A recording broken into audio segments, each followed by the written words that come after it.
నమస్తే. ఇన్నాళ్ళు నన్ను సపోర్ట్ చేస్తూ, ఎంకరేజ్ చేస్తూ మీ ప్రేమని నాకు అందిస్తున్న ప్రతి ఒక్కరికి కృతజ్ఞతలు. అలాగే ఈ వీడియో కూడా ఖచ్చితంగా మీకు ఉపయోగపడుతుంది. లైక్, షేర్ అండ్ సబ్స్క్రైబ్ చేసి మీ సపోర్ట్‌ని నాకు అందించండి. అలాగే ఈ వీడియో పట్ల మీకున్న అభిప్రాయాన్ని కామెంట్ సెక్షన్‌లో కామెంట్ చేసి తెలియజేయండి. ఇప్పుడు వీడియోని చూద్దాం. ఓం శ్రీ గణేశాయ నమః. ఓం శ్రీ విష్ణురూపాయ నమఃశివాయ. నమస్కారం అండి. 2024 ఆగస్టు మాసంలో ద్వాదశ రాశి వాళ్ళ మాస ఫలితాలు ఎలా ఉన్నాయో తెలుసుకుందాం. దానికన్నా ముందు ఎవరైతే ఈ వీడియోని చూస్తున్నారో లైక్ చేయండి, షేర్ చేయండి, సబ్స్క్రైబ్ చేసుకోండి. మరియు ఈ వీడియో గురించి మీ అభిప్రాయాలని కామెంట్ రూపంలో పెట్టడానికి ప్రయత్నం చేయండి. ఇక్కడ ప్రేక్షకులకి ఒక 2 గ్రహాల కారకత్వాల గురించి నేను ఎక్స్ప్లెయిన్ చేస్తాను. ఇక్కడ ముఖ్యంగా ఏ గ్రహమైనా బలహీనపడినప్పుడు హోమాలు లేదా వాటికి సంబంధించిన జమ్స్టోనే కాదండి, ప్రకృతికి సంబంధించిన పరిహారాలు కూడా ఉన్నాయి. సమాజానికి సంబంధించే పరిహారాలు కూడా మనం చేసుకోవచ్చు. వాటిని పాటిస్తూ వెళ్ళాలి. మనం ఓన్లీ దేవుడికి మొక్కుకోవడము లేదా హోమాలు జరిపించుకోవడము లేదా జమ్స్టోన్ పెట్టుకోవడము ఇది పక్కన పెట్టేసి మనకి కొన్ని ప్రకృతి పరంగా మరియు సామాజిక పరంగా కూడా పరిహారాలు మనము ఎలా చేసుకోవచ్చు అని ఒక 2 మినిట్స్లో మీకు చెప్పేస్తాను. ఇక్కడ చూడండి, గ్రహ కారకత్వాలలో మనం ఏ గ్రహ కారకత్వాలకు ఇబ్బంది పెట్టినా ఆ గ్రహం బలహీనపడుతూ వెళ్తుంది. ఇది బాగా గుర్తుపెట్టుకోండి. ఫర్ ఎగ్జాంపుల్, సూర్యుడు పితృకారకుడు. తర్వాత ముఖ్యంగా గవర్నమెంట్ రిలేటెడ్ జాబ్స్కి మంచి పెద్ద పదవిలు మనకి రావాలంటే సూర్యుడు చాలా ప్రముఖమైన పాత్ర వహిస్తారు. తర్వాత దేవతా కార్యాలకి ఇబ్బంది పెట్టినట్లు కనుక అయితే, తండ్రి సమానాల వ్యక్తులకి అవమానించినట్లు కనుక అయితే సూర్యుడు బలహీనపడుతూ వెళ్తాడు.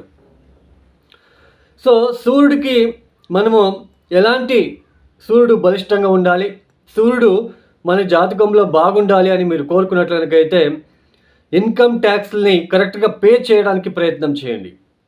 ఇది మీరు బాగా గుర్తుపెట్టుకోండి. ఇన్కమ్ ట్యాక్స్లని బాగా అప్పటికప్పుడే మీరు పే చేసుకుంటూ వెళ్ళండి.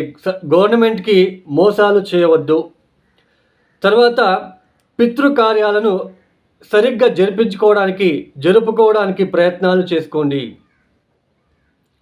తర్వాత పితృ సమానులకి మీరు దయచేసి వాళ్ళకి రెస్పెక్ట్ ఇవ్వండి. తర్వాత ముఖ్యంగా గవర్నమెంట్ రిలేటెడ్ ప్రాపర్టీస్ని మన ప్రాపర్టీస్ లాగా చూసుకోవడం ద్వారా కూడా సూర్యుడు మనకి ఫేవరబుల్గా మనకి పాత్ర వహిస్తాడు అని చెప్పుకోవచ్చు. ఇకపోతే బుధ గ్రహ కారకత్వాలు ఏంటి? మేనమావయ్య మనకి బుద్ధి కారకుడు అవుతాడు. తర్వాత ఇక్కడ ముఖ్యంగా మ్యాథమెటిక్స్కి చాలా ఇంపార్టెంట్ అయిన గ్రహము. తర్వాత తెలివితేటలకి చాలా ఇంపార్టెంట్ అయిన గ్రహము. గ్రీన్ కలర్కి ఆయన ప్రముఖమైన పాత్ర వహిస్తారండి. తర్వాత ముఖ్యంగా జ్యోతిష్యులకి, చార్టెడ్ అకౌంట్కి ఈ యొక్క బుధుడు చాలా ముఖ్యమైన పాత్ర వహిస్తారు. ఇక్కడ ముఖ్యంగా బుధుడు, మనము చిన్నపిల్లలు పుట్టినప్పుడు మాటలు సరిగ్గా రాకపోతే బుధుడి ఒక లోపం అనేది ఖచ్చితంగా ఉంటుంది జాతకంలో. ఇక్కడ బుధుడికి మనము ప్రకృతి పరంగా ఎలాంటి పరిహారాలు చేసుకోవచ్చు అంటే, బుధుడు ఎందుకు బలహీనపడతాడు?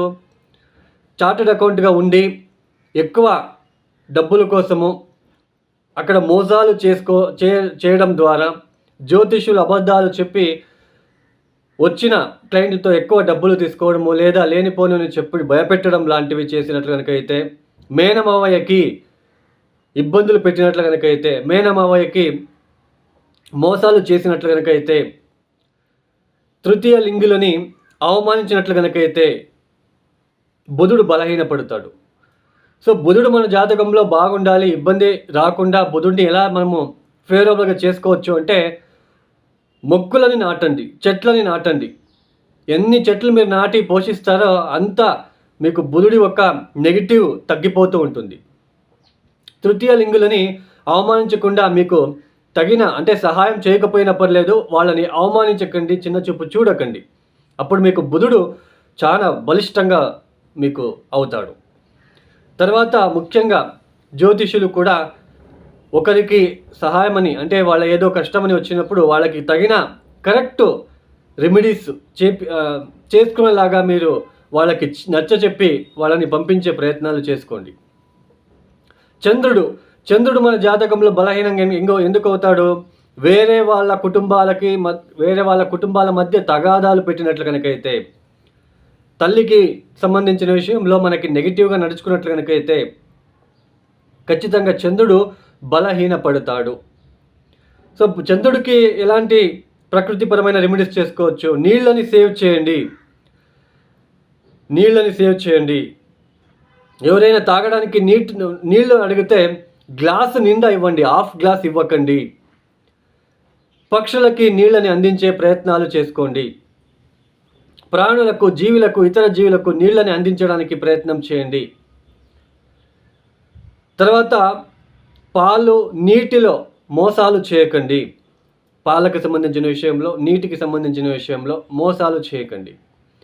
ఇలా అండి, జస్ట్ మీకు అర్థం అవ్వాలని మీకు చెప్పాను.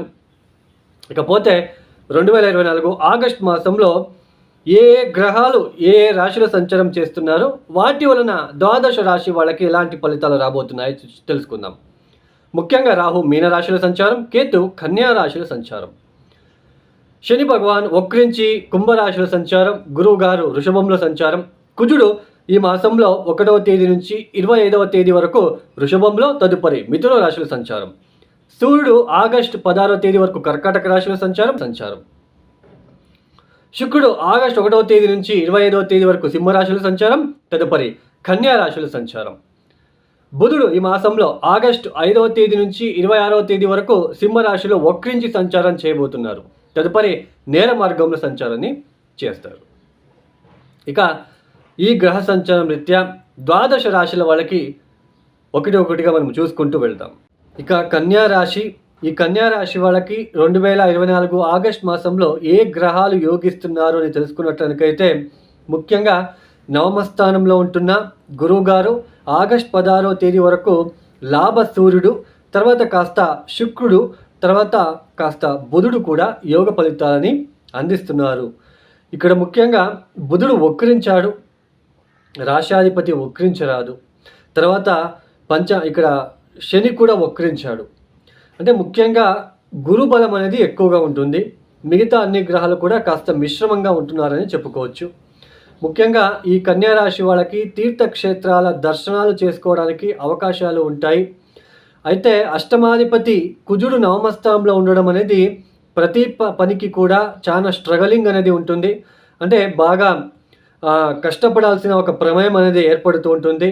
తర్వాత తండ్రితో కాస్త ఇబ్బందిదాయకంగా ఉంటుంది ఆగస్ట్ 16వ తేదీ తర్వాత.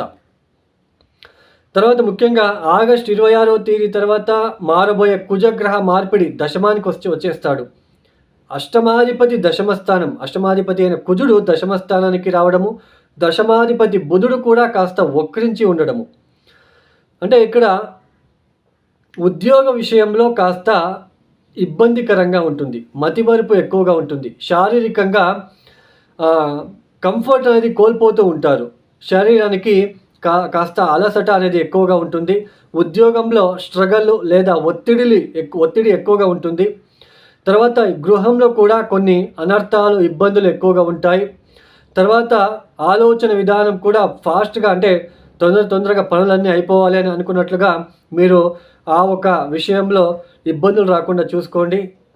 అంటే ఆతురత అనేది ఎక్కువగా అయ్యే సూచనలు ఉంటాయి కాబట్టి ఆతురత తగ్గించుకోండి.